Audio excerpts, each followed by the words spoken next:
So this is one of the major ways that I help to prevent violence, especially in the home. I want this to propagate in all properties, not just the landlord tenants. I want this to propagate no matter what you own. If you own multiple family dwellings, if you own a villa, a mansion, a co-op, a condo, a townhouse, it doesn't matter.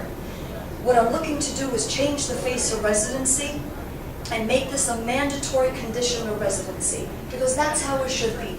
I can tell you, I'm a landlord. I would want, I have this in my own property, where you educate the tenants, everyone is on the same page.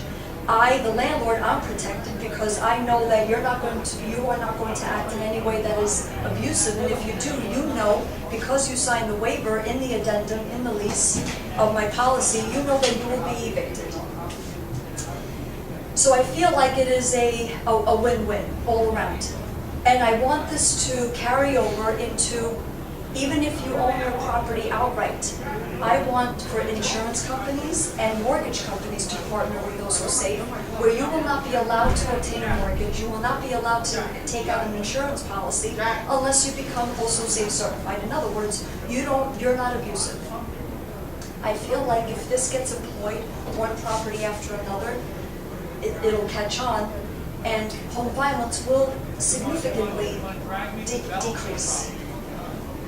That's on the real estate side, on the home side, if you will.